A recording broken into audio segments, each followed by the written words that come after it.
السلام علیکم ورحمۃ اللہ وبرکاتہ۔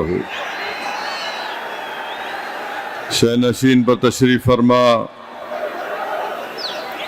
مجلس اتحاد المسلمین کے قائد مقننہ تلنگانہ محترم جناب اکبر الدین اویسی صاحب، وہ تلنگانہ کے مجلس اتحاد المسلمین کے اراکین اسمبلی، تلنگانہ کے اراکین قانون ساز کونسل، مجلس اتحاد المسلمین کے سابقہ رکن اسمبلی محترم جناب ممتاز احمد خان صاحب، مجلس اتحاد المسلمین کے تمام صدر و معتمدین، اراکین، محبان مجلس اتحاد المسلمین، مہاراشٹرا سے تشریف لائے مجلس اتحاد المسلمین مہاراشٹرا کے صدر محترم امتیاز جلیل صاحب، نائب صدر یوسف پنجانی صاحب، دھولیا کے صدر ارشاد صاحب، ناندیڑ کے فیروز لالا سید معین اور وہاں کے تمام شہر کے صدر و اراکین بلدیہ، ممبئی کے بلدیہ کے لیڈر جناب ابالے صاحب،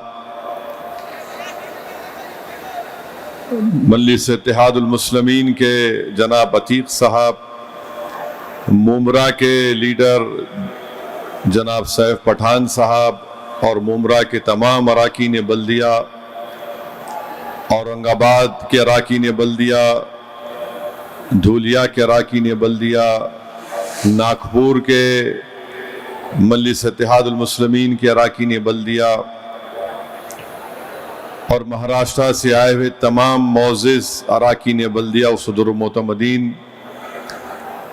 بہار سے تشریف لائے ہمارے بھائی جناب آئی پی گپتا صاحب، میں ان کا خیر مقدم کرتا ہوں، ویلکم کرتا ہوں کہ انہوں نے اپنا قیمتی وقت نکال کر آج کے اس فنکشن میں آپ نے شرکت کی۔ مہاراشٹرا سے بہار سے تشریف لائے مجلس اتحاد المسلمین کے 5 اراکین اسمبلی،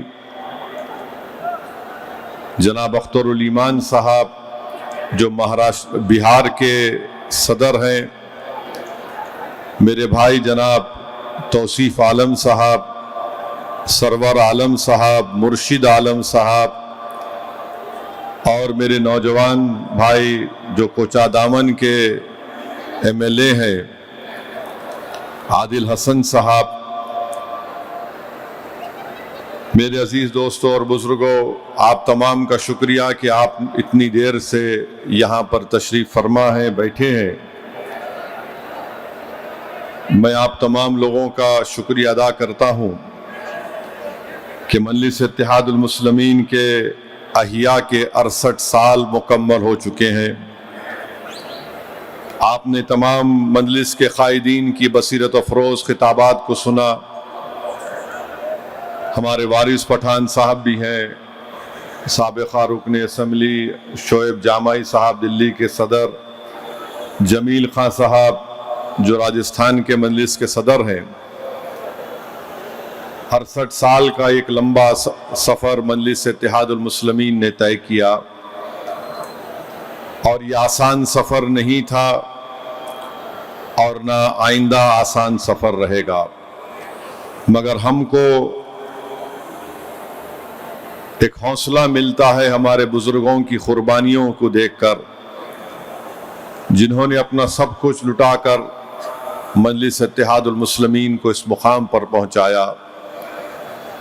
آج مجلس کے کئی بڑے بڑے قائدین اس دنیا میں نہیں ہیں، مگر انہوں نے شارٹ ٹرم گین کے لیے، وقتیہ طور کے لیے، فائدے کے لیے کام نہیں کیا۔